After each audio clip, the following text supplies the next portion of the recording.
नमस्कार दोस्तों, आज है 26 अक्टूबर और फ्रेंड्स स्पेशल करंट अफेयर के अंदर आपका स्वागत है। आज का हमारा पहला क्वेश्चन है कोविरैप नामक एक नए डायग्नोस्टिक परीक्षण की खोज किसके द्वारा की गई?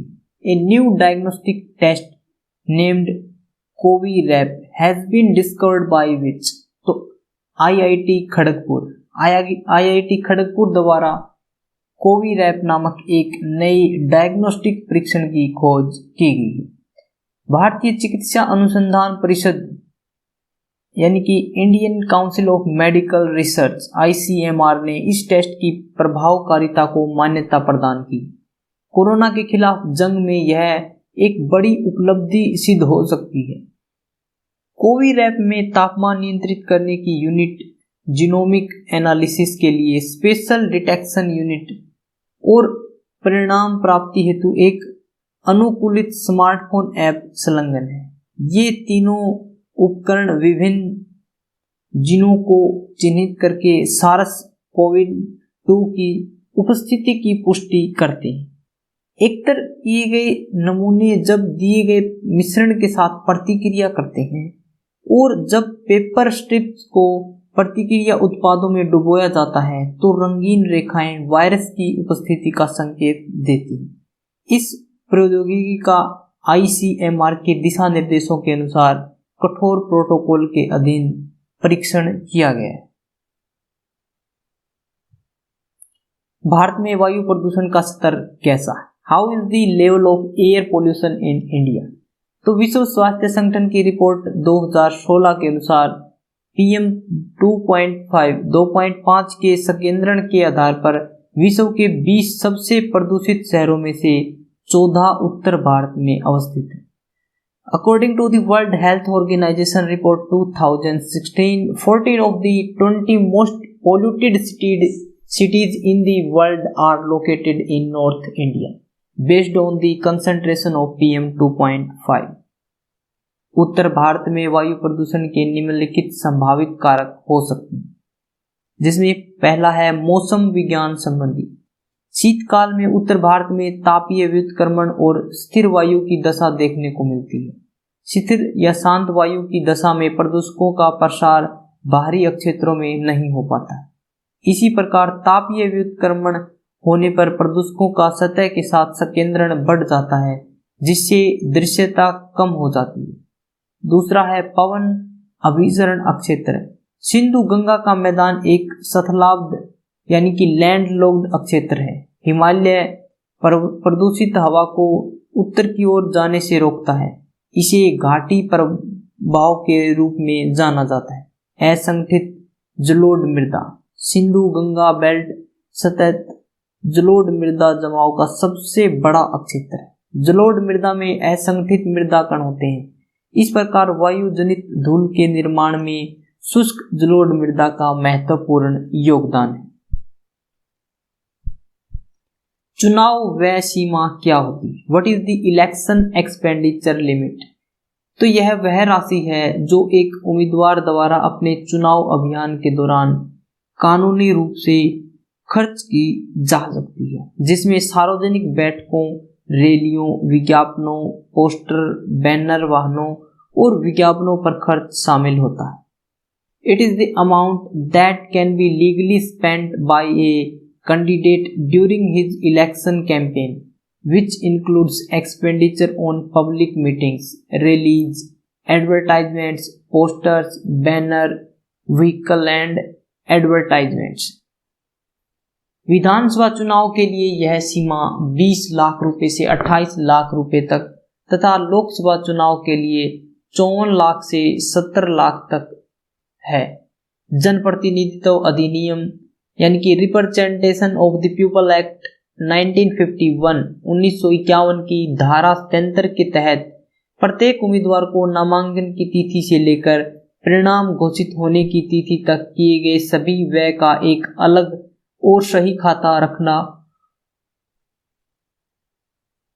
चुनाव संपन्न होने के 30 दिनों के भीतर सभी उम्मीदवारों को ECI के समक्ष अपना व्यय विवरण प्रस्तुत करना होता है। उम्मीदवार द्वारा सीमा से अधिक व्यय या खाते का गलत विवरण प्रस्तुत करने पर representation of the people act 1951 की धारा 10 के तहत ECI election commission of India द्वारा उसे 3 साल के लिए अयोग्य घोषित किया जा सकता है।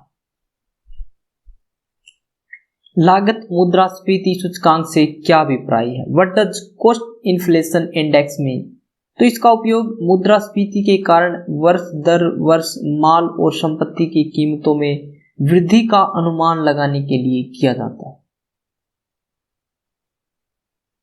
It is used to estimate the increase in the prices of goods and property from year to year due to inflation. इसकी गणना महंगाई दर की कीमतों से मिलान करने के लिए की जाती है। सरल शब्दों में समय के साथ मुद्रास्फीति की दर में वृद्धि से कीमतों में वृद्धि होगी। मूल्य मुद्रास्फीति सूचकांक पूर्व वर्ष के लिए उपभोक्ता मूल्य सूचकांक में औसत वृद्धि का 75% उपभोक्ता मूल्य सूचकांक कीमतों में हुई वृद्धि की गणना करने के लिए पिछले वर्ष की वस्तुओं और सेवाओं की बास्केट की लागत की तुलना वर्तमान वस्तुओं और सेवाओं जो अर्थव्यवस्था का प्रतिनिधित्व करते हैं की बास्केट कीमत से करता है। केंद्र सरकार द्वारा CII को आधिकारिक गजट में अधिसूचित किया जाता है।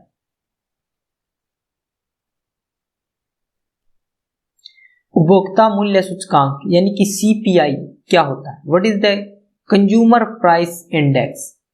CPI। तो उपभोक्ता मूल्य सूचकांक का उपयोग आधार वर्ष के संदर्भ में कुछ चयनित वस्तुओं और सेवाओं के खुदरा मूल्यों के स्तर में समय के साथ बदलाव को मापने के लिए किया जाता है, जिस पर एक परिभाषित उपभोक्ता समूह द्वारा अपनी आय खर्च की जाती है। The consumer price index is used to measure the change over time in the level of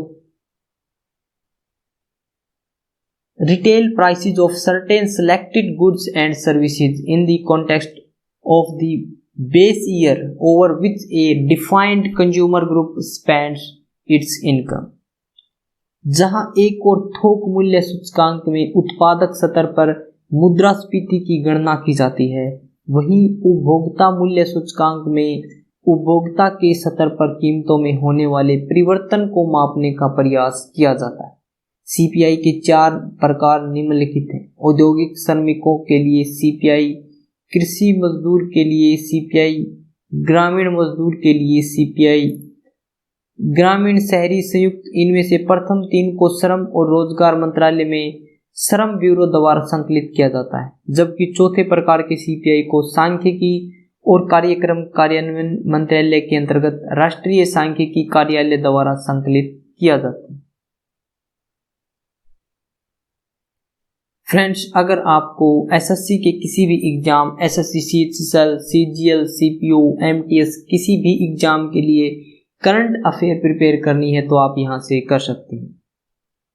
उपभोक्ता मूल्य सूचकांक में आधार वर्ष क्या होता है? What is the base year in the consumer price index?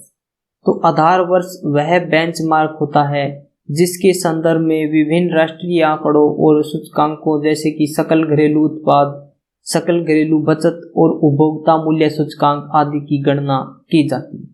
The base year is the benchmark in terms of which various national figures and indices such as gross domestic product, gross domestic savings and consumer price index are calculated। आधार वर्ष को एक प्रतिनिधि वर्ष के रूप में माना जाता है, अतः यह आवश्यक है कि उस वर्ष किसी भी प्रकार की असामान्य घटना जैसे कि सूखा, बाढ़, भूकंप आदि न हुई। अधिकांश विशेषज्ञ मानते हैं कि अर्थव्यवस्था के भीतर होने वाले संरचनात्मक परिवर्तनों को प्रतिबंधित करने के लिए आधार वर्ष को समय समय पर संशोधित करना काफी आवश्यक है।